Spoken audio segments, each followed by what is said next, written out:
powered by One Feather Entertainment.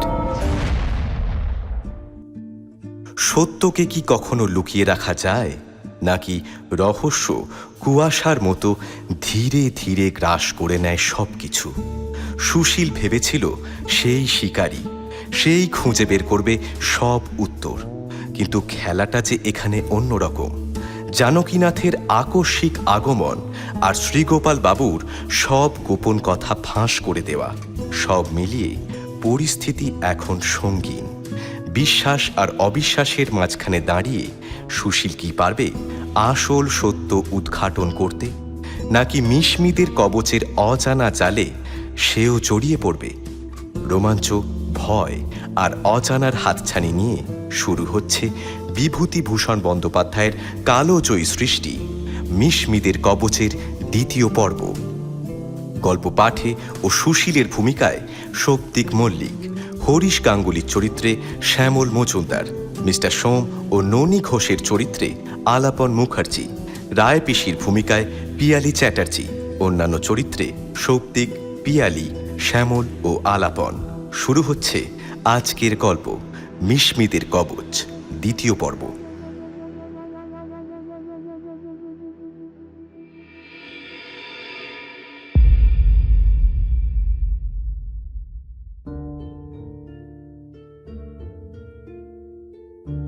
শ্রীগোপালের নির্বুদ্ধিতা দেখছি নানা দিক থেকে প্রকাশ পাচ্ছে। যদি ওর বাবার খুনের আসামি ধরা না পড়ে, তবে সেটা ওর নির্বুদ্ধিতার জন্যেই ঘটবে।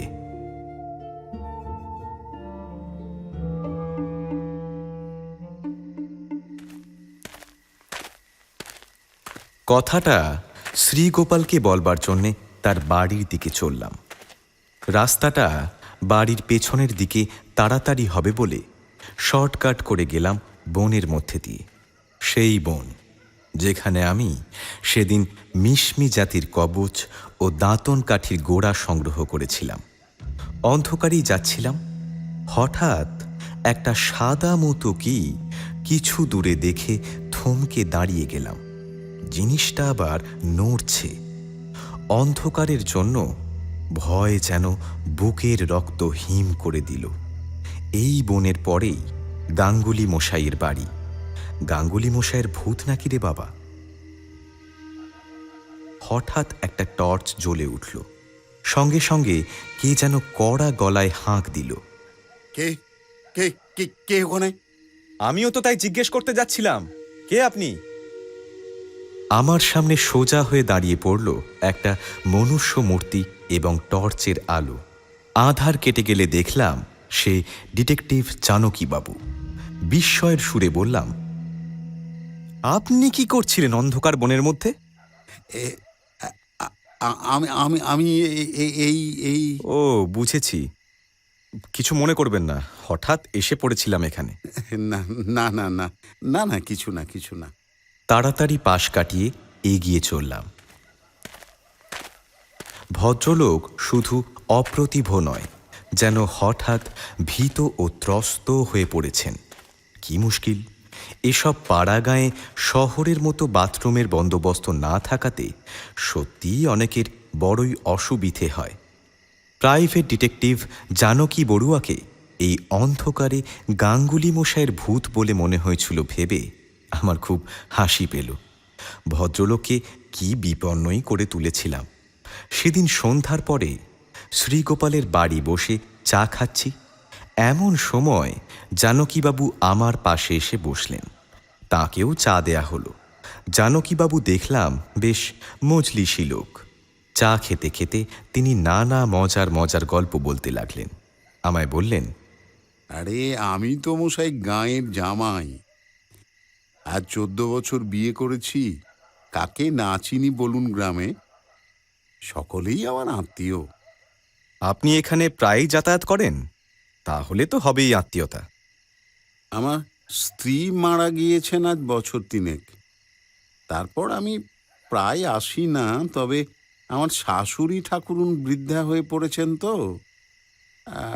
আমার আসার জন্য মাঝে মাঝে উনি চিঠি লেখেন।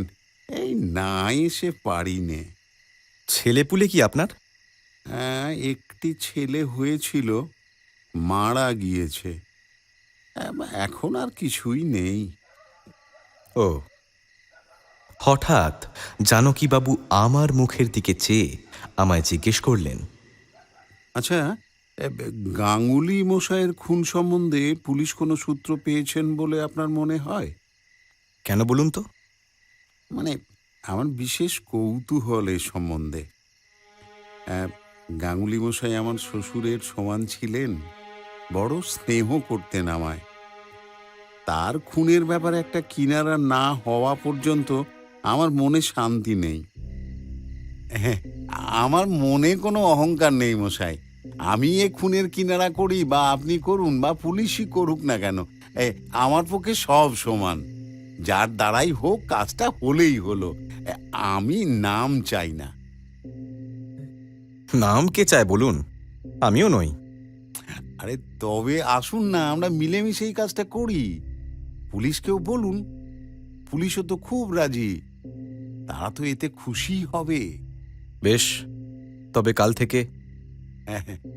আমার কোনো আপত্তি নেই। আচ্ছা, প্রথম কথা, আপনি কোনো সূত্র পেয়েছেন কিনা আমায় বলুন। আমি যা পেয়েছি আপনাকে বলি। আমি এখানে এখন বলবো না, জানেন, পরেই আপনাকে সব বলবো। ননী ঘোষের ব্যাপারটা আপনি কি মনে করেন?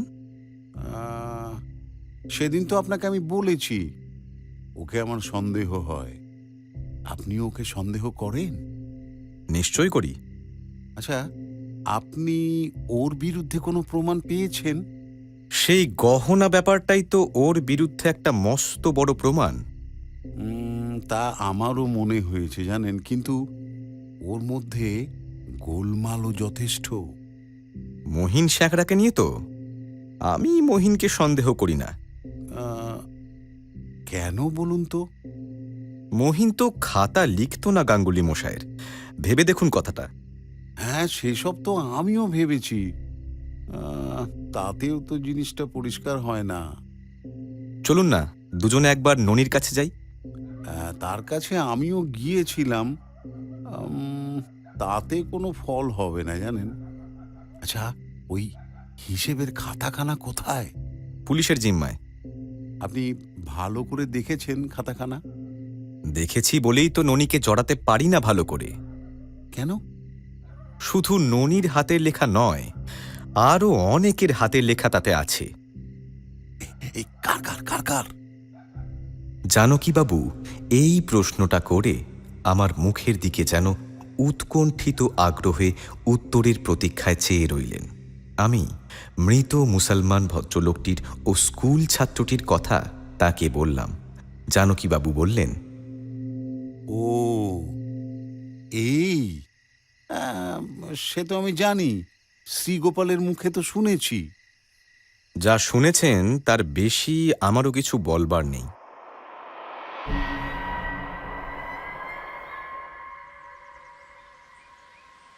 পরদিন সকালে ননী ঘোষ এসে আমার কাছে হাজির হলো।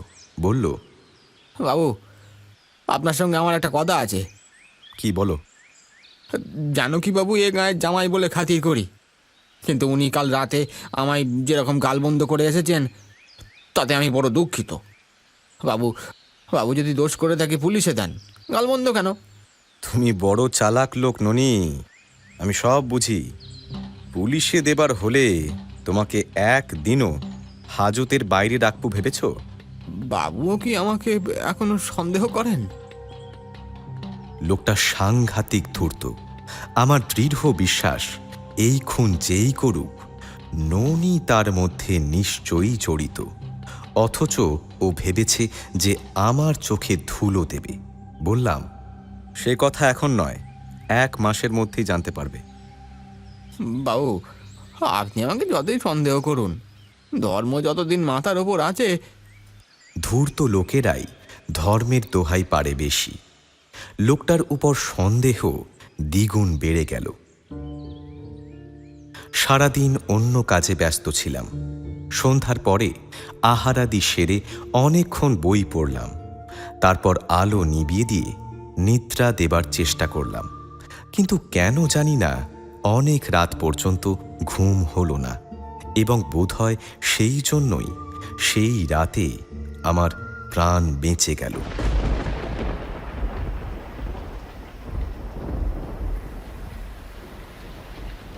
ব্যাপারটা কি হলো একটু খুলে বলি। সেও এক কৃষ্ণপক্ষের গভীর অন্ধকার রাত্রি। মাঝে মাঝে বৃষ্টি পড়ছে, আবার থেমে যাচ্ছে, অথচ গুমোট কাটেনি। আমার ঘরটার উত্তর দিকে একটা মাত্র কাঠের গারদ দেওয়া জানলা, জানলার সামনাসামনি দরজা। পশ্চিম দিকের দেওয়ালে কোনো জানলা নেই, একটা ঘুলঘুলি আছে মাত্র। রাত প্রায় 1টা কি তার বেশি। আমার ঘুম আসেনি, তবে সামান্য একটু তন্দ্রার ভাব এসেছে।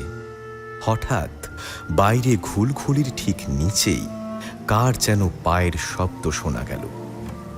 গরু কি ছাগলের পায়ের শব্দ হতে পারে, তাই বিশেষ গ্রাহ্য করলাম না। তারপর শব্দটা সেদিক থেকে আমার শিয়রের জানলার কাছে এসে থামল। তখনও আমি ভাবছি ওটা বোধহয় গরুর পায়ের শব্দ। এমন সময় আমার বিস্মিত দৃষ্টির সামনে দিয়ে অস্পষ্ট অন্ধকারের মধ্যে কার একটা সুদীর্ঘ হাত একেবারে আমার বুকের কাছে, ঠিক বুকের ওপর এসে পৌঁছল। হাতে ধারালো একখানা সোজা ছোরা, অন্ধকারেও যেন ঝকঝক করছে।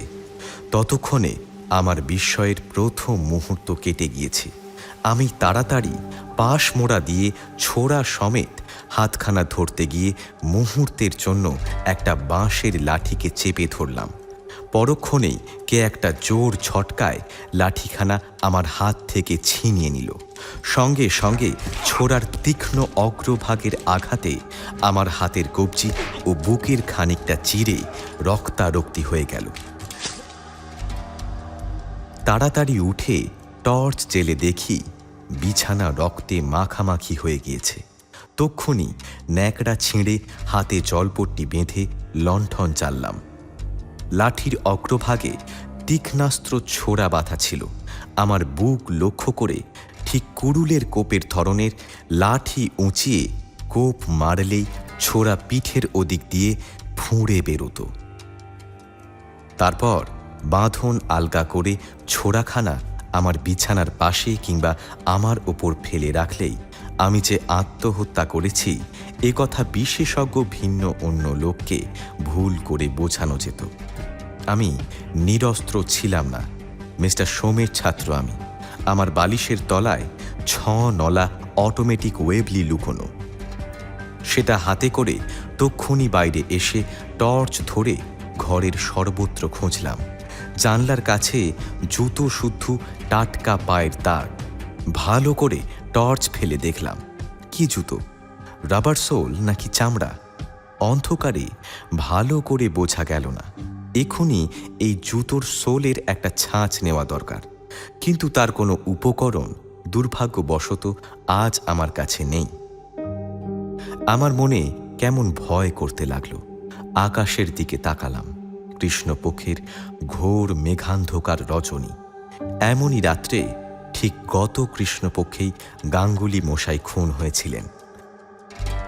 আমি শ্রীগোপালের বাড়ি গিয়ে ডাকলাম, শ্রীগোপাল, শ্রীগোপাল, ওঠো ওঠো। কে? বাইরে এসো, আলো নিয়ে এসো, সব বলছি।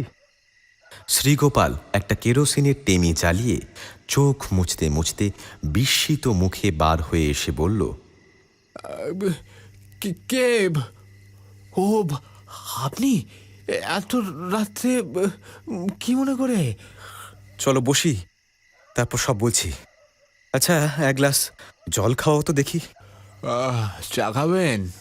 স্টোভ আছে, চা খোর আমি, সব মজুদ রাখি, একটু করে দিই নাকি? চা খেয়ে আমি আর বসতে পারছি না, ঘুমে যেন চোখ ঢুলে আসছে। শ্রীগোপাল বলল, বাকি রাতটুকু আমার এখানে শুয়ে কাটিয়ে দেবেন ক্ষণ। ব্যাপার সব শুনে শ্রীগোপাল বলল, এর মধ্যে ননি আছে বলে মনে হয়, এ তারই কাজ? না, না, বলেন কি? না না, এ ননির কাজ নয়। কি করে জানলেন? এখানকার লোক ছোড়ার ব্যবহার জানে না।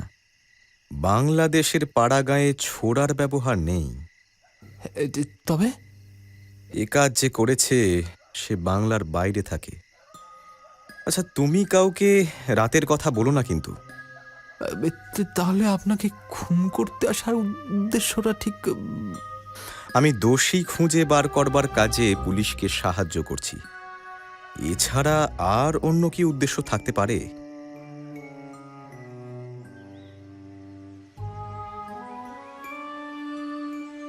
ভোর হলো। আমি উঠে আমার ঘরে চলে গেলাম। জানলার বাইরে সেই পায়ের দাগ তেমনই রয়েছে। রাবার সোলের জুতো বেশ স্পষ্ট বোঝা যাচ্ছে। ক নম্বরের জুতো তাও জানা গেল। বিকেলে আমি ভাবলাম একবার মামার বাড়ি যাব। এই গ্রামে ডাক্তার কোনো নেই ভালো। মামার বাড়ি গিয়ে আমার ক্ষতস্থানটা দেখিয়ে ওষুধ নিয়ে আসব। ঘরের মধ্যে জামা গায়ে দিতে মনে হলো আমার ঘরের মধ্যে কে যেন ঢুকেছিল। কিছুই থাকে না ঘরে, একটা ছোট চামড়া সুটকেস, তাতে খানকতক কাপড় জামা। কে যেন ঘরের মধ্যে ঢুকে সুটকেসটা মেঝেতে ফেলে তার মধ্যে হাতড়ে কি খুঁজেছে। কাপড় জামা বা একটা মানি ব্যাগে গোটা 2 টাকা ছিল, যেগুলো ছোঁয়নি। বালিশের তলা, এমনকি তোষকটার তলা পর্যন্ত খুঁজেছে। আমি প্রথমটা ভাবলাম এ কোনো ছিঁচকে চোরের কাজ, কিন্তু চোর টাকা নেয়নি। তবে কি রিভলভারটা চুরি করতে এসেছিল? সেটা আমার পকেটেই আছে অবশ্য, সে উদ্দেশ্য থাকা বিচিত্র নয়। জানকীবাবুকে ডেকে সব কথা বললাম। জানকীবাবু শুনে বললেন, চলুন না, জায়গাটা একবার দেখে আসি। ঘরে ঢুকে আমরা সব দিক ভালো করে খুঁজে দেখলাম, সব ঠিক আছে। জানকীবাবু আমার চেয়েও ভালো করে খুঁজলেন। তিনিও কিছু বুঝতে পেরেছেন বলে মনে হলো না। বললাম, দেখলেন তো? টাকা করে কিছু যায়নি? কিচ্ছু না। আর কোনো জিনিস আপনার ঘরে ছিল? কি জিনিস? অন্য কোনো দরকারি, মানে মূল্যবান জিনিস? এখানে মূল্যবান জিনিস কি থাকবে? তাই তো। হঠাৎ আমার একটা কথা মনে পড়ল। মিশমিদের সেই কবচ আর দাঁতন কাঠির টুকরোটা আমি এই ঘরে কাল পর্যন্ত রেখেছিলাম। কিন্তু কাল কি মনে করে শ্রীগোপালের বাড়ি যাবার সময় সেই জিনিস দুটি আমি পকেটে করে নিয়ে গিয়েছিলাম। এখনো পর্যন্ত সেই দুটি আমার পকেটেই আছে। কিন্তু কথাটা জানকীবাবুকে বলি বলি করেও বলা হলো না। জানকীবাবু যাওয়ার সময় বললেন, হ্যাঁ, আচ্ছা, ওই ননির ওপর আপনার সন্দেহ হয়? হয় খানিকটা। ওকে একবার ডাকিয়ে দেখি। এখন নয়, আমি মামার বাড়ি যাই, তারপর ওকে ডেকে জিজ্ঞেস করবেন। কিছুক্ষণ পরে আমি জানকীবাবুর কাছ থেকে বিদায় নিয়ে মামার বাড়ি চলে এলাম। আমার মামার বাড়ির পাশে সুরেশ ডাক্তারের বাড়ি। সে আমার সমবয়সী, গ্রামে প্র্যাকটিস করে। মোটামুটি যা রোজগার করে তাতে তার চলে যায়। ওর কাছে ক্ষতস্থান ধুয়ে ব্যান্ডেজ করিয়ে আবার শ্রীগোপালদের গ্রামেই ফিরলাম। জানকীবাবুর সঙ্গে পথে দেখা। তিনি বোধহয় বেড়াতে বেরিয়েছেন। আমায় বললেন, আজই ফিরলেন? তাঁর কথার উত্তর দিতে গিয়ে হঠাৎ আমার মনে পড়ল মিশমিদের কবচখানা আমার পকেটেই আছে। এখনও সামনে রাত আসছে আবার। ওই জিনিসটা সঙ্গে এনে ভালো করিনি। মামার বাড়ি রেখে আসাই উচিত ছিল বোধহয়। জিনিসটা একবার জানকীবাবুকে দেখিয়ে তার পরামর্শ নিলে কেমন হয়। কিন্তু ভাবলাম এই জিনিসটা ওর হাতে দিতে গেলে এখন বহু কৈফিয়ত দিতে হবে ওই সঙ্গে। হয়তো তিনি জিনিসটার গুরুত্ব বুঝবেন না। দরকার কি দেখানোর? জানকীবাবুর শ্বশুরবাড়ি শ্রীগোপালের বাড়ির পাশেই। ওর বৃদ্ধা শাশুড়ি দেখি বাইরের রোয়াকে বসে মালা জপ করছেন। আমি তাকে আরও জিজ্ঞেস করবার জন্য সেখানে গিয়ে বসলাম। বুড়ি বলল, এসো দাদা, বসো। ভালো আছেন দিদিমা? হ্যাঁ, আমাদের আবার ভালো মন্দ, তোমরা ভালো থাকলেই আমাদের ভালো। তা আপনি বুঝি একাই থাকেন? আর কে থাকবে বলো, আছেই বা কে? এক মেয়ে ছিল, মারা গিয়েছে। তবে তো আপনার বড় কষ্ট দিদিমা। কি করবো দাদা, অদেষ্টে দুঃখ থাকলে কেউ কি ঠেকাতে পারে? আমি একটু অন্যমনস্ক হয়ে গিয়েছিলাম। বুড়ির সামনের গোয়ালের ছিটে বেড়ায় একটা অদ্ভুত জিনিস রয়েছে। জিনিসটা হচ্ছে খুব বড় একটা পাতার টোকা। পাতাগুলো শুকনো তামাক পাতার মতো ঈষৎ লালচে। পাতার বোনা ওরকম টোকা বাংলাদেশের পাড়া গায়ে কখনো দেখিনি। জিজ্ঞেস করলাম, দিদিমা, ওই জিনিসটা কি এখানে তৈরি হয়? ওটা এদেশের নয় দাদা, কোথায় পেয়েছিলেন ওটা? আমার জামাই এনে দিয়েছিল। আপনার জামাই? জানকী বাবু বুঝি? হ্যাঁ দাদা, ও আসামে চা বাগানে থাকতো কি না, ওই 8 বছর এনেছিল। হঠাৎ আমার মনে কেমন একটা খটকা লাগলো। আসাম, চা বাগান, এই ক্ষুদ্র গ্রামের সঙ্গে সুদূর আসামের যোগ কিভাবে স্থাপিত হতে পারে, এ আমার নিকট একটা মস্ত বড় সমস্যা। একটা ক্ষীণ সূত্র মিলেছে। আমি বললাম, জানকী বাবু বুঝি আসামে থাকতেন? হ্যাঁ দাদা, অনেক দিন ছিল, এখন আর থাকে না। আমার সে মেয়ে মারা গিয়েছে কি না, তবু জামাই মাঝে মাঝে আসে। গাঙ্গুলি মশাইয়ের সঙ্গে বড় ভাব ছিল, এলেই ওখানে বসে গল্প, চা খাওয়া। ও, বুড়ো খুন হয়েছে শুনে জামাইয়ের কি দুঃখ। গাঙ্গুলি মশাইয়ের মৃত্যুর কদিন পরে এলেন উনি? 3-4 দিন পরে দাদা। আচ্ছা, আপনার মেয়ে মারা গিয়েছেন কতদিন হলো? তা বছর 3 হলো, এই শ্রাবণে। মেয়ে মারা যাওয়ার পর উনি যেমন আসছিলেন তেমনই আসতেন, না মধ্যে কিছুদিন আসা বন্ধ ছিল? বছর 2 আর আসেনি। মন তো খারাপ হয়, বুঝতেই পারো দাদা। তারপর এলো একবার শীতকালে, এখানে রইল মাসখানেক। বেশ মন লেগে গেল, সেই থেকে প্রায়ই আসে। আমি বৃদ্ধার কাছ থেকে বিদায় নিলাম। সেদিন আর কোথাও বেরোলাম না। পরদিন সকালে উঠে স্থির করলাম একবার থানার দারোগাবাবুর সঙ্গে দেখা করা দরকার, বিশেষ আবশ্যক। পথেই জানকীবাবুর সঙ্গে দেখা। আমায় জিজ্ঞেস করলেন, এই যে বেড়াচ্ছেন বুঝি? চলুন একটু ঘুরে আসা যাক, আপত্তি আছে? হ্যাঁ হ্যাঁ হ্যাঁ হ্যাঁ, চলুন না যাই। আচ্ছা জানকী বাবু, আপনি মন্ত্রতন্ত্রে বিশ্বাস করেন? হ্যাঁ, ওই খানিকটা করিও বটে, আবার খানিকটা নাও বটে। আচ্ছা, কেন বলুন তো? আমার নিজের ওতে একেবারেই বিশ্বাস নেই, তাই বলছি।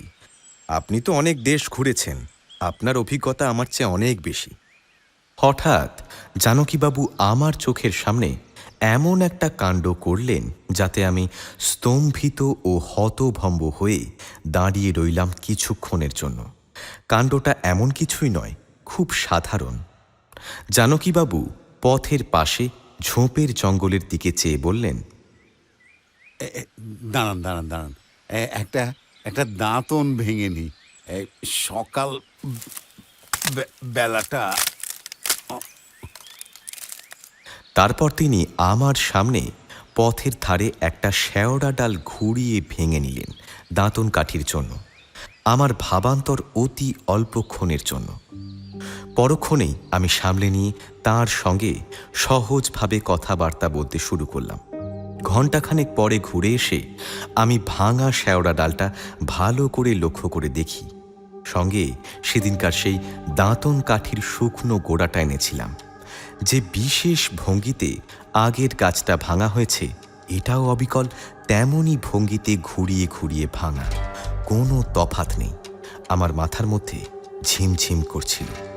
আসাম দাঁতন কাঠি দুটো, অতি সাধারণ অথচ অত্যন্ত অদ্ভুত সূত্র।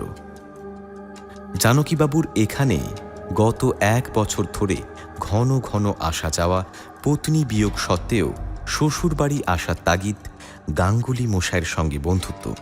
মিস্টার সোম একবার আমায় বলেছিলেন, অপরাধী বলে যাকে সন্দেহ করবে তখন তার পদমর্যাদা বা বাইরের ভদ্রতা, এমনকি সম্বন্ধ সম্পর্কের ঘনিষ্ঠতা ইত্যাদিকে আদেও আমল দেবে না। জানকীবাবুর সম্বন্ধে আমার গুরুতর সন্দেহ জাগল মনে।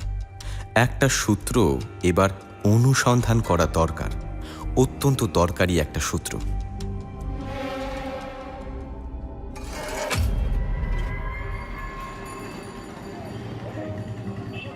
সকালে উঠে গিয়ে দারোগার সঙ্গে দেখা করলাম থানায়। দারোগাবাবু আমায় দেখে বললেন, কি কোনো সন্ধান করা গেল? করে ফেলেছি প্রায়। এখন যে খাতার পাতাখানা আপনার কাছে আছে সেইখানা একবার দেখান তো। ব্যাপারটা কি শুনি। এখন কিছু বলছি না, হাতের লেখা মেলানোর ব্যাপার আছে একটা। কি রকম? গাঙ্গুলি মশাইয়ের খাতা যে কজন লিখত তাদের সবার হাতের লেখা জানি, কেবল একটা হাতের লেখার অভাব ছিল, তাই না? সে তো আমি আপনাকে বললাম। এখন সেই লোক কে হতে পারে তার একটা আন্দাজ করে ফেলেছি। তার হাতের লেখার সঙ্গে এখন সেই পাতার লেখাটা মিলিয়ে দেখতে হবে। লোকটার বর্তমান হাতের লেখা পাওয়ার কি সুবিধা হবে? জোগাড় করার চেষ্টা করছি। যদি মেলে আমি সন্দেহক্রমে তাকে পুলিশে ধরিয়ে দেব। আমায় বলবেন, আমি গিয়ে গ্রেপ্তার করে নিয়ে আসবো। ওয়ারেন্ট বের করিয়ে নিতে যা দেরি। বেশ, বাকিটুকু কিন্তু আপনাদের হাতে। সে ভাববেন না, যদি আপনার সংগৃহীত প্রমাণের জোর থাকে তবে বাকি সব আমি করে নেব। এই কাজ করছি আজ 17 বছর।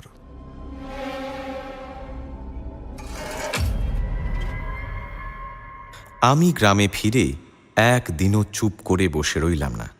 এসব ব্যাপারে দেরি করতে নেই, করলেই ঠকতে হয়। জানকীবাবুর শাশুড়ির সঙ্গে দেখা করলাম। শুনলাম জানকীবাবু মাছ ধরতে গিয়েছেন কোথাকার পুকুরে, আর মাত্র 2 দিন তিনি এখানে আছেন। এই 2 দিনের মধ্যেই সব বন্দোবস্ত করে ফেলতে হবে। আমি বললাম, দিদিমা, জানকীবাবু আপনাকে কিছু কিছু টাকা পাঠান শুনেছি। না দাদা, ও কথা কার কাছে শুনেছ? জামাই তেমন লোকই নয়। পাঠান না? আরো উল্টে নেয় সারা দেয় না। মেয়ে থাকতে তবুও যা দিত, এখন একেবারে উপর হাতটি করে না কোনোদিন। যাগে, চিঠিপত্র দিয়ে খোঁজ খবর নেন তো, তাহলেই হলো। তাও কখনো কখনো বছরে একবার বিজয়ার প্রণাম জানিয়ে একখানা লেখে। খাম না পোস্টকার্ড? হ্যাঁ, খাম না রেজিস্ট্রি চিঠি। তুমিও যেমন দাদা, মেয়ে বেঁচে না থাকলেই জামাই পর হয়ে যায়, তার ওপর কি কোনো দাবি থাকে দাদা? 2 লাইন লিখে ছেড়ে দেয়। কই দেখি, আছে নাকি চিঠি? ওই চালের বাতায় গোজা আছে, দেখো না। খুঁজে খুঁজে নাম দেখে একখানা পুরনো পোস্টকার্ড চালের বাটা থেকে বের করে বৃদ্ধাকে পড়ে শোনালাম। বৃদ্ধা বললেন, ওই চিঠি দাদা। আরও 2-1টা কথা বলে চিঠিখানা নিয়ে চলে এলাম সঙ্গে করে। জানকীবাবু যদি এ কথা এখন শুনতেও পান যে তাঁর লেখা চিঠি সঙ্গে করে নিয়ে এসেছি, তাতেও আমার কোনো ক্ষতির কারণ নেই। থানায় দারোগার সামনে বসে হাতের লেখা দুটো মেলানো হলো। অদ্ভুত ধরনের মিল। 2-1টা অক্ষর লেখার বিশেষ ভঙ্গিটা উভয় হাতের লেখাতেই একই রকম।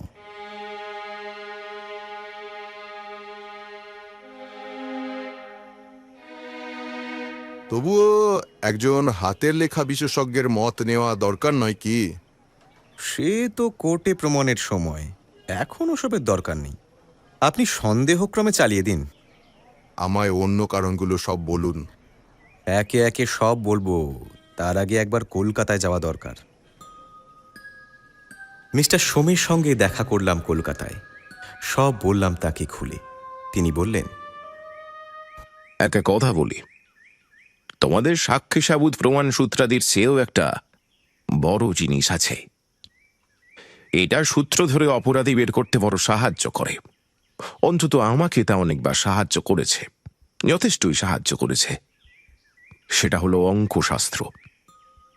অঙ্ক চান্সের আঁক কষে বোঝা যায় যে একজন মানুষ যে আসামে থাকে বলবে, অথচ দাঁতন করবে, অথচ আবার তার হাতের লেখার সঙ্গে যাকে সন্দেহ করা হচ্ছে তার হাতের লেখার হুবহু মিল থাকবে।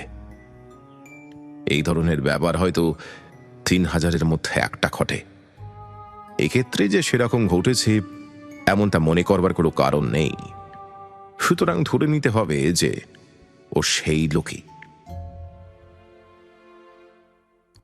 সেদিন কলকাতা থেকে চলে এলাম। আসবার সময় একবার থানার দারোগাবাবুর সঙ্গে দেখা করি। তিনি বললেন, আপনি লোক পাঠালেই আমি সব ব্যবস্থা করব। ওয়ারেন্ট বার হয়েছে? এখনো হস্তগত হয়নি, আজকালের মধ্যে পেয়ে যাব।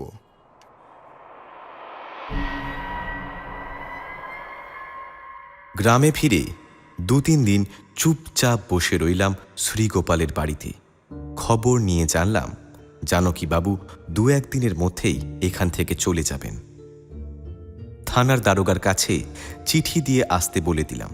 পকেটে মিশমিদের কবচখানা রেখে আমি জানকীবাবুর সন্ধানে ফিরতে থাকি এবং একটু পরে পেয়েও যাই। জানকীবাবুকে কৌশল করে নির্জনে গাঁয়ের মাঠের দিকে নিয়ে গেলাম।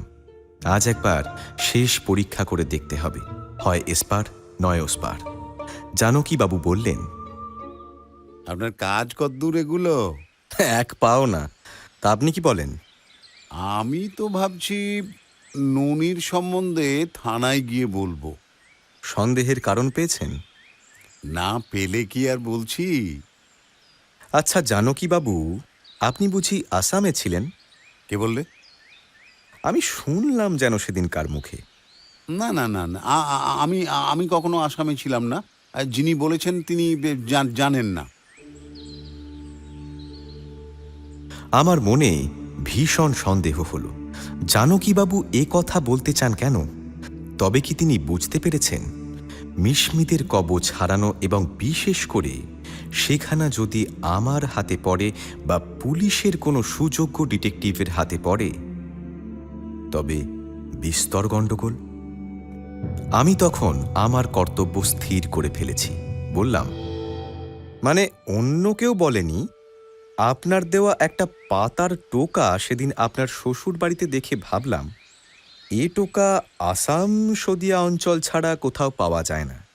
মিশমিদের দেশে অমন টোকার ব্যবহার আছে। ও আপনার ভুল ধারণা। আমি তার মুখের দিকে স্থির দৃষ্টিতে চেয়ে পকেট থেকে মিশমিদের কাঠের কবচখানা বের করে তার সামনে ধরে বললাম, দেখুন দেখি এই জিনিসটা কি চেনেন? যে রাত্রে গাঙ্গুলি মশাই খুন হন সে রাত্রে তাঁর বাড়ির পিছনে এটা কুড়িয়ে পাই। আসামে মিশমি জাতের মধ্যে এই ধরনের কাঠের কবচ পাওয়া যায় কি, তাই তো? আমার খবরের সঙ্গে সঙ্গে জানকীবাবুর মুখ সাদা ফ্যাকাশে হয়ে গেল, কিন্তু অত্যন্ত অল্পকালের জন্য। পর মুহূর্তেই ভীষণ ক্রোধে তাঁর নাক ফুলে উঠল, চোখ বড় বড় হল।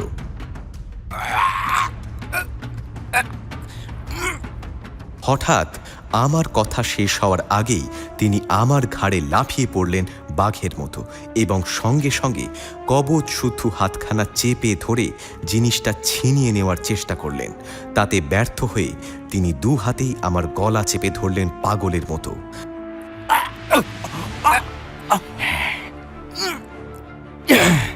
আমি এর জন্য সম্পূর্ণ প্রস্তুত ছিলাম, বরং জানকীবাবুই আমার জুজুৎসুর 2.5 প্যাচের ছুটের জন্য তৈরি ছিলেন না।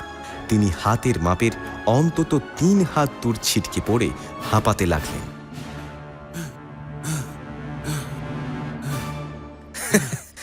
এ লাইনে যখন নেমেছেন তখন অন্তত 2-1টা প্যাঁচ জেনে রাখা আপনার নিতান্ত দরকার ছিল জানকীবাবু। কবচ আমার কাছ থেকে কেড়ে নিতে পারবেন না, কবচ আপনাকে ছেড়ে দিয়েছে। এখন এটা আমার হাতে। এখন ভাগ্যদেবী আমায় দয়া করবেন। কি কি কি বলছেন আপনি? এ কথার জবাব দেবেন অন্য জায়গায়। দাঁড়ান একটু এখানে। থানার দারোগাবাবু কাছেই ছিলেন। আমার ইঙ্গিতে তিনি এসে হাসি মুখে বললেন, দয়া করে একটু এগিয়ে আসুন জানকীবাবু। খুনের অপরাধে আপনাকে আমি গ্রেপ্তার করলাম। এই লাগাও হাতকড়ি। কনস্টেবলরা এগিয়ে গিয়ে জানকীবাবুর হাতে হাতকড়ি লাগালো। জানকীবাবু কি যেন বলতে চাইলেন। দারোগাবাবু বললেন, আপনি এখন যা কিছু বলবেন আপনার বিরুদ্ধে তা প্রয়োগ করা হবে। বুঝে সুঝে কথা বলবেন।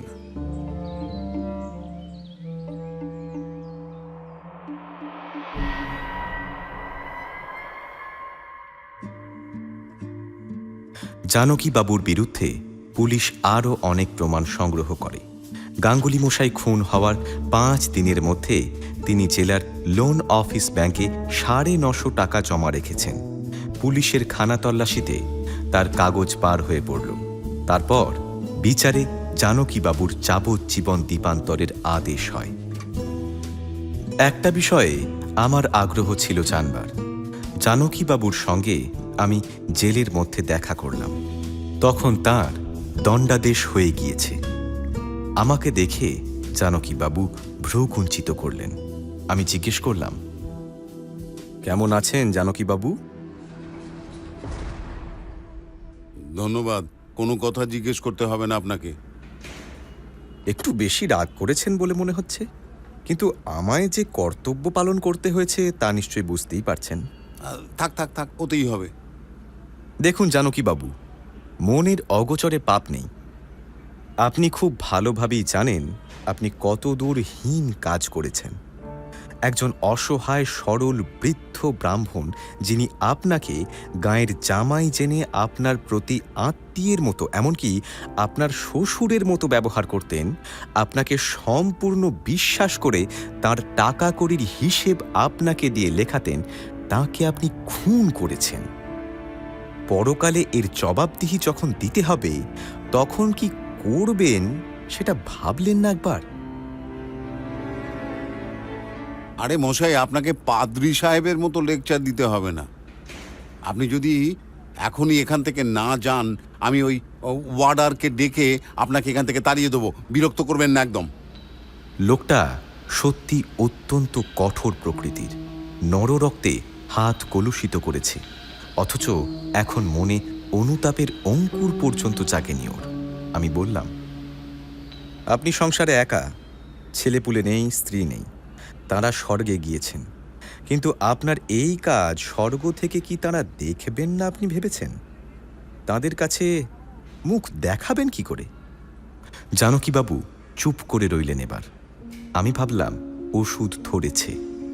আগের কথাটা আরও সুস্পষ্টভাবে বললাম, জানি না আজ জানকীবাবুর হৃদয়ের নিভৃত কোণে তাঁর পরলোকগত স্ত্রী পুত্রের জন্য এতটুকু স্নেহপ্রীতি জাগ্রত আছে কিনা, কিন্তু আমার যতদূর সাধ্য তার মনের সেই দিকটাতে আঘাত দেবার চেষ্টা করলাম। বহু দিনের মরচে পড়া হৃদয়ের তোর যদি এতটুকু খোলে। বললাম, ভেবে দেখুন জানকীবাবু, আপনার কাছে কত পবিত্র স্মৃতির আধার হওয়া উচিত ছিল যে গ্রাম, সেই গ্রামে বসে আপনি নরহত্যা করেছেন। এ যে কত পাপের কাজ, তা যদি আজও বোঝেন, তবুও অনুতাপের আগুনে হৃদয় শুদ্ধ হয়ে যেতে পারে। অনুতাপ মানুষকে নিষ্পাপ করে, মহাপুরুষেরা বলেছেন। আপনি বিশ্বাস করুন বা নাই করুন, মহাপুরুষদের বাণী তা বলে মিথ্যে হয়ে যাবে না। জানকীবাবু আমার দিকে অদ্ভুত দৃষ্টিতে চেয়ে বললেন, আচ্ছা মশাই, আপনি কি কাজ করেন? হ্যাঁ, এই কি আপনার পেশা? খারাপ পেশা নয় তা স্বীকার করবেন বোধহয়। খারাপ আবার কি? দোষীকে প্রায়শ্চিত্ত করবার সুবিধে করে দিই, যাতে তার পরকালে ভালো হয়। আচ্ছা, এ আপনি মনে প্রাণে বিশ্বাস করেন? নিশ্চয়ই করি। তবে শুনুন বলি, বসুন। বেশ, বলুন। আমার দ্বারাই এ কাজ হয়েছে। অর্থাৎ গাঙ্গুলি মশাইকে আপনি? ও কথা আর বলবেন না। বেশ, তা কেন করলেন? সে অনেক কথা, আমার উপায় ছিল না। কেন? আমি ব্যবসা করতুম, শুনেছেন তো। ব্যবসায় ফেল পড়ে কপরদক শূন্য হয়ে পড়েছিলাম। চারিদিকে দেনা, লোভ সামলাতে পারলাম না। আপনার সান্ত্বনা আপনার কাছে, কিন্তু এটা লাগসই কৈফিয়ত হলো না। হ্যাঁ, আমি তা জানি, দুর্বল মন আমাদের। কিন্তু আপনাকে একটা কথা জিজ্ঞেস করতে বড় ইচ্ছে হয়, জানেন। স্বচ্ছন্দে বলুন। আচ্ছা, আপনি ওই কবজখানা পেয়েছিলেন যেদিন, সেদিন কি আপনি বুঝতে পেরেছিলেন ওখানা কি? না, কবে পারলেন? আমার শিক্ষাগুরু মিস্টার সোমের কাছে কবচের বিষয়ে সব জেনেছিলাম। আপনাকে একটা কথা জিজ্ঞেস করব? হ্যাঁ, বলুন। আপনি কেন আবার এ গ্রামে এসেছিলেন খুনের পরে? আপনি নিশ্চয়ই তা বুঝতে পেরেছেন। আন্দাজ করেছি কবচখানা হারিয়ে গিয়েছিল খুনের রাত্রেই। সেইখানা খুঁজতেই বোধহয় এসেছিলেন। একদম ঠিক তাই। সেদিন গাঙ্গুলি মশাইয়ের বাড়ির পেছনের জঙ্গলে অন্ধকারে ওটা কেন খুঁজছিলেন, দিনমানে না খুঁজে? হ্যাঁ, দিনেই খুঁজতে শুরু করেছিলাম, রাত হয়ে পড়ল। ওখানেই যে হারিয়েছিলেন তা জানলেন কি করে? ওটা সম্পূর্ণ আন্দাজি ব্যাপার।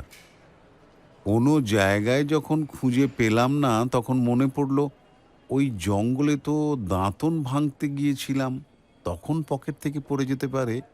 তাই আমি ওর মুখে একটা ভয়ের চিহ্ন পরিস্ফুট হতে দেখলাম। বললাম, সব কথা খুলে বলুন। আমি এখনো আপনার সব কথা শুনিনি, তবে আপনার মুখ দেখে তা বুঝতে পারছি। জানকীবাবু ফিস ফিস করে কথা বলতে লাগলেন, যেন তার গোপনীয় কথা শোনবার জন্য জেলে সেই ক্ষুদ্র কামরার মধ্যে কেউ লুকিয়ে ওঁত পেতে বসে আছে। তার এই ভাব পরিবর্তনে আমি একটু আশ্চর্য হয়ে গেলাম। ভয়ে দুঃখে লোকটার মাথা খারাপ হয়ে গেল নাকি? আমায় বললেন, আচ্ছা, ওখানা এখন কোথায়? এক্সিবিট হিসেবে কোর্টেই জমা আছে। তারপর কে নিয়ে নেবে? আপনার সম্পত্তি, আপনার ওয়ারিশান। কোর্টে দরখাস্ত করলে... জানকীবাবু ভয়ে যেন কোনো অদৃশ্য শত্রুকে দুহাত দিয়ে ঠেলে দেবার ভঙ্গিতে হাত নাড়তে নাড়তে বললেন, না না না না না, আমি চাই না, আমি চাই না। আমার আমার ওয়ারিশান কেউ নেই। আমি আমি আমি চাই না। ওই সর্বনেশে কবচই আমাকে আজ এই অবস্থায় এনেছে। আপনি আপনি জানেন না ওটা কি? এই পর্যন্ত বলে তিনি চুপ করে গেলেন, যেন অনেকখানি বেশি বলে ফেলেছেন। যা বলবার ইচ্ছে ছিল তার চেয়েও অনেক বেশি। আর তিনি কিছু বলতে চান না বা তার ইচ্ছে করে না। আমি বললাম, আপনি যদি না নিতে চান তাহলে ওটা আমি কাছে রাখতে পারি। আপনি আপনি সাহস করেন? এর মধ্যে সাহস করবার কি আছে? আমায় দেবেন? আপনি আমায় পুলিশে ধরিয়ে দিয়েছেন, আপনি আমার শত্রু, তবুও এখন ভেবে দেখছি আমার পাপের প্রায়শ্চিত্তের ব্যবস্থা করে দিয়েছেন আপনি। আপনার উপর আমার কোনো রাগ নেই। আমি আপনাকে বন্ধুর মতো পরামর্শ দিচ্ছি, ও কবজ আপনি কাছে রাখতে যাবেন না। কেন? সে অনেক কথা, এই সংক্ষেপে বললাম। তবে ও জিনিসটা থেকে একটু দূরে চলবেন। আমি যে জন্য আজ জানকীবাবুর কাছে এসেছিলাম সেই উদ্দেশ্য সফল হতে চলেছে। আমি এসেছিলাম আজ ওর মুখে কবচের ইতিহাস কিছু শুনব বলে। আমার ওভাবে কথা পাড়বার মূলে এই একটা উদ্দেশ্যই ছিল। অনুনয়ের সুরে কোনো কথা বলে জানকীবাবুর কাছে কাজ আদায় করা যাবে না, এ আমি অনেক আগেই বুঝেছিলাম। সুতরাং আমি তাচ্ছিল্যের সুরে বললাম, আমার কোনো কুসংস্কার নেই। কিন্তু কুসংস্কার কাকে বলেন আপনি? আপনার মতো ওইসব মন্ত্রতন্ত্র কবচে বিশ্বাস। ওর নাম যদি কুসংস্কার না হয় তবে কুসংস্কার আর কাকে বলবো? এই শুনুন মশাই, আপনি হয়তো ভালো ডিটেকটিভ হতে পারেন, কিন্তু দুনিয়ার সব জিনিসই তা বলে যে আপনি জানবেন। আমার শিক্ষাগুরু একজন আছেন, তার বাড়িতে ওরকম একখানা কবচ আছে। কে কে তিনি? মিস্টার সোম, বিখ্যাত প্রাইভেট ডিটেকটিভ। হ্যাঁ, যিনি হন আমার তা জানার দরকার নেই। তবে একটা কথা আপনাকে বলি, যদি আপনি তার মঙ্গলাকাঙ্ক্ষী হন তবে অবিলম্বে তাকে বলবেন সেখানা গঙ্গার জলে ভাসিয়ে দিতে। কতদিন থেকে তার সঙ্গে সেখানে আছে জানেন? তা জানি নে, তবে খুব অল্প দিনও নয়, 2-3 বছর হবে। আর আমার সঙ্গে এই কবজখানা আছে 7 বছর। কিন্তু থাকবে থাকবে। বলেই জানকীবাবু চুপ করলেন, আর যেন তিনি মুখই খুলবেন না এমন ভাব দেখালেন। আমি বললাম, বলুন, কি বলতে চাইছিলেন? না, অন্য কিছু নয়। ও কবজখানা আপনি আপনার গুরুকে টান মেরে ভাসিয়ে দিতে বলবেন, আর এখানাও আপনি আপনার কাছে রাখবেন না। আমি তো বলেছি আমার কোনো কুসংস্কার নেই। অভিজ্ঞতার দ্বারা যা জেনেছি তাকে কুসংস্কার বলে মানতে রাজি নই। আর শুনুন, ওই বেশি তর্ক আমি আপনার সঙ্গে করব না। আপনি থাকুন আর উচ্ছন্নই যান, তাতে আমার কি? হ্যাঁ, এই যে খানিক আগে বলেছিলেন আমার ওপর আপনার কোনো রাগ নেই। ছিল না, কিন্তু আপনার ওই নির্বুদ্ধিতা আর ওই দেমাগ দেখে যা রাগ হয়ে পড়েছে না আমার। দেমাগ দেখলেন কোথায়? আপনি তো কোনো কারণ দেখাননি, শুধুই বলে যাচ্ছেন কবচ ফেলে দাও। আজকাল কোনো দেশে কি এসব মন্ত্রে বিশ্বাস করে? একখানা কাঠের পাত মানুষের অনিষ্ট করতে পারে বলে আপনিও বিশ্বাস করেন?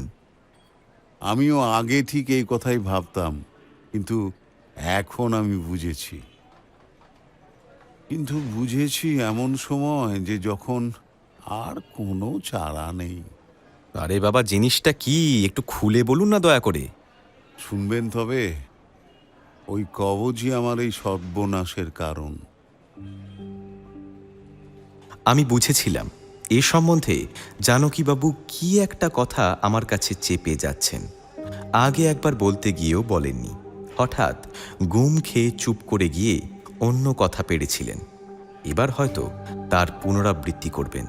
সুতরাং আমি যেন তার আসল কথার অর্থ বুঝতে পারিনি এমন ভাব দেখিয়ে বললাম, তা বটে, একদিক থেকে দেখতে হলে ওই কবজখানাই তো আপনার বর্তমান অবস্থার জন্য দায়ী। আচ্ছা, আপনি কি বুঝছেন একটু বলুন তো, কিভাবে দায়ী? মানে ওখানা না হারিয়ে গেলে তো আপনি আজ ধরা পড়তেন না, যদি ওখানা পকেট থেকে পড়ে না যেত। কিছুই বোঝেননি। এছাড়া আর কি বোঝবার আছে? আজ যে আমি একজন খুনি, তাও জানবেন ওই সর্বনেশে কবচের জন্য। কবচ যদি আমার কাছে না থাকতো তবে আজ আমি একজন মার্চেন্ট হতে পারতাম। ব্যবসার লোকসান দিয়েছিলাম, কিন্তু ব্যবসা করতে গেলে লাভ লোকসান কার না হয় বলুন তো? আমার বুকে সাহস ছিল জানেন, লোকসানটাকে আমি লাভে দাঁড় করাতে পারতাম। কিন্তু ওই কবচ তা আমাকে করতে দেয়নি। ওই কবচ আমার ইহকাল পরকাল নষ্ট করেছে। জানকীবাবুর মুখের দিকে চেয়ে বুঝলাম গল্প বলবার আসন্ন নেশায় তিনি উত্তেজিত হয়ে উঠেছেন। চুপ করে জিজ্ঞাসু দৃষ্টিতে তাঁর মুখের দিকে চেয়ে রইলাম। জানকীবাবু বললেন, আজ প্রায় 25 বছর আমি সদিয়া অঞ্চলে ব্যবসা করছি। পরশুরামপুর তীর্থের নাম শুনেছেন তো? খুব শুনেছি। ঘন জঙ্গলের পাশেই ওই তীর্থটা পড়ে। ওখান থেকে আরো 70 মাইল দূরে গভীর দুর্গম বনের মধ্যে আমি জঙ্গলের ইজারা নিয়ে পাটের ব্যবসা শুরু করি। ওখানে দফলা, মিরি, মিশমি এইসব নামের পার্বত্য জাতিদের বাস। একদিন একটা বনের মধ্যে দিয়ে কুলিদের নিয়ে ঢুকেছি। জায়গাটার একদিকে ঝর্ণা আর একদিকে উঁচু পাহাড়, তার গায়ে ঘন বাঁশবন। ওদিকে প্রায় সব পাহাড়েই বাঁশবন একটু বেশি, জানেন? আচ্ছা, কখনো গিয়েছেন নাকি ওদিকে? না, তবে খাসিয়া পাহাড়ে এমন বাঁশবন দেখেছি শিলং যাওয়ার পথে। জানকীবাবু আমার কথা শুনে বললেন, সেই পাহাড়ি বাঁশবনে বন কাটবার জন্য তিনি ঢুকে দেখেন এক জায়গায় একটা বড় শালগাছের নিচে তাদের দেশের বৃষ কাষ্ঠের মতো লম্বা ধরনের কাঠের খোদাই করা এক বিকট মূর্তি দেবতার বিগ্রহ। কুলিরা তাকে বলল, বাবু, ও মিশমিদের অপদেবতার মূর্তি, ওদিকে যাবেন না? জানকীবাবু বললেন, সঙ্গে ক্যামেরা ছিল, শখ হলো মূর্তিটার একটা ফটো নেব। কুলিরা বারণ করলে তাদের কথায় কর্ণপাত না করে ক্যামেরাটা পায়াটার উপরে দাঁড় করালাম। এমন সময় একজন বৃদ্ধ মৃষ্মি এসে ওদের ভাষায় কি যেন বলল। একজন কুলি সে ভাষাটা জানতো, সে আমাকে বললে, বাবু ফটো নিও না, বারণ করছে। অন্য একজন কুলিও বলল, বাবু, এটা জব্বর জাত, সরকারকে পর্যন্ত মানে না। ওদের দেবতাকে অপমান করলে গাঁ শুদ্ধ তীর ধনুক নিয়ে এসে হাজির হয়ে আমাদের সবগুলোকে গাছের সঙ্গে গেঁথে ফেলবে। ওরা দুনিয়ার কাউকে ভয় করে না, কারও তোয়াক্কা রাখে না। ওদের দেবতার ফটো খিঁচবার দরকার নেই। ক্যামেরাটা বন্ধ করলাম। এতগুলো লোকের কথা ঠেলতে পারলাম না। তারপর নিজের কাজকর্ম সেরে যখন জঙ্গল থেকে ফিরে আসব, তখন আবারও একবার ওই মূর্তিটা দেখবার আগ্রহ হলো। সন্ধ্যার তখন বেশি দেরি নেই। পাহাড়ি বাঁশবনের নিবিড় ছায়া গগন পথে বন্য জন্তুদের অতর্কিত আক্রমণের ভয়, বেণুবন শীর্ষে ক্ষীণ সূর্যালোক ও পার্বত্য উপত্যকার নিস্তব্ধতা সকলের মনে একটা রহস্যের ভাব এনে দিয়েছে। অনেকটা জায়গা নিয়ে কাঁচা আধ শুকনো রক্ত। সেখানে সেদিন আর বেশিক্ষণ দাঁড়াতে সাহস হলো না। আমার কি কুগ্রহ মশাই! আর যদি সেখানে না যাই তবে সবচেয়ে ভালো হয়। কিন্তু তা না করে আমি আবারও পরের দিন সেখানে গিয়ে হাজির হলাম। কুলিদের মধ্যে একজন লোক আমায় যথেষ্ট নিষেধ করেছিল।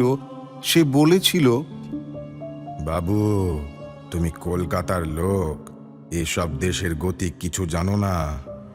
জঙ্গলি দেবতা হলেও ওদের একটা শক্তি আছে, তা তোমাকে ওদের পথে নিয়ে যাবে। তোমার অনিষ্ট করবার চেষ্টা করবে। ওখানে অত যাতায়াত করো না বাবু। কিন্তু কারো কথা শুনলাম না।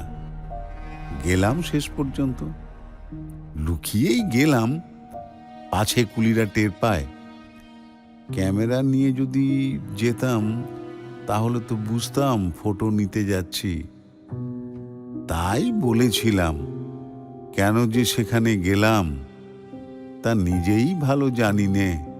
কিংবা হয়তো রক্ত পিপাসু বর্বর দেবতার শক্তি আমাকে সেখানে যাবার জন্য প্ররোচনা দিয়েছিল, কে জানে। সেই মূর্তির ফটো নিয়েছিলেন? না, কোনো দিনই না। কিন্তু তার চেয়েও খারাপ কাজ করেছিলাম জানেন। এখন তা বুঝতে পারছি। আমি চুপ করে রইলাম। জানকীনাথ বাবু আবার বলতে লাগলেন, যখন সেখানে পৌঁছালাম তখন ঠিক থমথম করছে দুপুরবেলা। পাহাড়ি পাখিদের ডাক থেমে গিয়েছে। বনতল নীরব। মাসের ঝাড়ে ঝাড়ে শুকনো বাঁশের খোলা পাতা পড়ার শব্দ, আর তাছাড়া কোনো শব্দ নেই। দেবমূর্তির একেবারে কাছে যাবার অত্যন্ত লোভ হলো, কারণ কুলিরা সঙ্গে থাকায় এতক্ষণ তা করতে পারিনি। গিয়ে দেখলাম শিশুর শবের কোনো চিহ্ন সেখানে নেই। রাতে বন্য জন্তুরা খেয়েই ফেলুক বা জঙ্গলিরা নিজেরাই খাবারের জন্য সরিয়ে নিয়ে যাক। অনেকক্ষণ মূর্তিটার সামনে গিয়ে দাঁড়িয়ে রইলাম। কেমন এক ধরনের মোহ, একটা সুতীব্র আকর্ষণ। সত্যিকারের নরবলি দেয়া হয় যে দেবতার কাছে। এমন দেবতা আগে কখনো দেখেনি বলেই বোধহয় আকর্ষণটা বেশি প্রবল হলো, নাকি অন্য কিছু আমি সঠিক বলতে পারবো না জানেন। সেই সময় ওই কাঠের কবচখানা দেবমূর্তির গলায় ঝুলতে দেখে আমি আর কিছু না ভেবে, চারিদিকে কেউ কোথাও নেই দেখে, সেখান থেকে চট করে মূর্তিটার গলা থেকে ওটা খুলে নিলাম। খুলে নিলেন? কি ভেবে নিলেন হঠাৎ? ভাবলাম একটা নিদর্শন নিয়ে যাব এদেশের জঙ্গল দেবতার।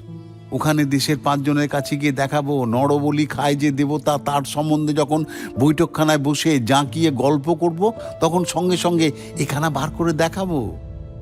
লোকে আশ্চর্য হয়ে দেখবে। বোধহয় এইরকমই একটা উদ্দেশ্য তখন আমার হয়ে থাকবে। কিন্তু যখন নিলাম গলা থেকে খুলে, তখন জানেন মশাই, আমার সর্বশরীর যেন কেঁপে উঠল। যেন মনে হলো একটা কি অমঙ্গল ঘনিয়ে আসছে আমার জীবনে।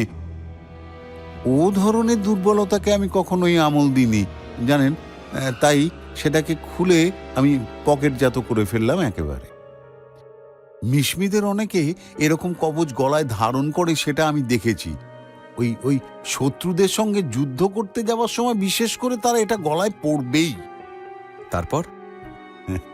তারপর আর কিচ্ছু না। 7 বছর আমার কাছে আছে জঙ্গলি জাতের জঙ্গলি দেবতার কবচ। আরো ধীরে ধীরে আমায় নামিয়েছে এই 7 বছরে। এক একটা জিনিসের এক একটা শক্তি আছে জানেন। আমায় দিয়ে জাল করিয়েছে, পাওনাদারদের টাকা মেরে দেবার ফন্দি দিয়েছে, শেষকালে মানুষের রক্তে হাত রাঙিয়ে দিল পর্যন্ত। একজন সম্ভ্রান্ত ভদ্র ব্যবসাদার ছিলাম মশাই, আজ কোথায় এসে নেমেছি দেখুন। এ প্রবৃত্তি জাগাবার মূলে ওই কবজখানা। আমি দেখেছি যখনই ওখানে আমার কাছে থাকতো, তখনই আমার মধ্যে নানা রকম দুষ্টু বুদ্ধি জাগতো। মানে ওই কাকে মারি, কাকে ফাঁকি দিই, লোভ জিনিসটা দুর্দমনীয় হয়ে উঠত মশাই। আর ওই গাঙ্গুলি মশাইয়ের খুনের দিনের রাত্রেও আমি 10টার গাড়িতে অন্ধকারে স্টেশনে নামি। কেউ আমায় দেখেননি, আমার পকেটে ওই কবচটা। কিন্তু যাক সে কথা, আর এখন এসব বলবো না। বলুন না। না, আমার ঘাড় থেকে এখন ভূত নেমে গিয়েছে, আর সে ছবি মনে করতে পারবো না। এখন করলে ভয় হয়। নিজের কাজ করেই কবচটা সরে পড়ল সে রাতেই। আমার সর্বনাশ করে ওর প্রতিহিংসা পূর্ণ হলো বোধ হয়। কে বলবে বলুন? ওই যে স্টিমারে, আসাম থেকে ফেরবার পথে ব্রহ্মপুত্রের ওপরে স্টিমারে একজন বৃদ্ধ অসমিয়া ভদ্রলোককে ওখানে আমি দেখাই। তিনি আমায় বললেন, এ কোথায় পেলেন আপনি? এ মিরি আর মিশমিদের কবচ। পশু এখানে মানুষের স্থান নিয়েছে। ওরা যখন অপরের গ্রাম আক্রমণ করতে যেত, অপরকে খুন জখম করতে যেত, তখন দেবতার মন্ত্রপুত এই কবচ পড়ত গলায়। এ আপনি কাছে রাখবেন না, আপনাকে এ অমঙ্গলের পথে নিয়ে যাবে। তারপর জানকী বাবু বললেন, তখনও যদি তিনি বৃদ্ধ আসামির কথা শুনতেন, তাহলে আজ হয়তো এমন দিন দেখতে হতো না। তাই তিনি আমাকে বললেন, তিনি তো গেলেনই, ওই কবচ যেন আমি আমার কাছে কখনো না রাখি। জানকী বাবু চুপ করলেন। যে উদ্দেশ্য নিয়ে এসেছিলাম তা পূর্ণ হয়েছে। জানকী বাবুর মুখে কবচের ইতিহাসটা শোনবার জন্যই আসা। বললাম, আমি যা করেছি কর্তব্যের খাতিরে করেছি। আমার বিরুদ্ধে রাগ পুষে রাখবেন না মনে। আমায় ক্ষমা করবেন। নমস্কার। বিদায় নিয়ে চলে এলাম ওর কাছ থেকে। যতদূর জানি এখন তিনি আন্দামানে।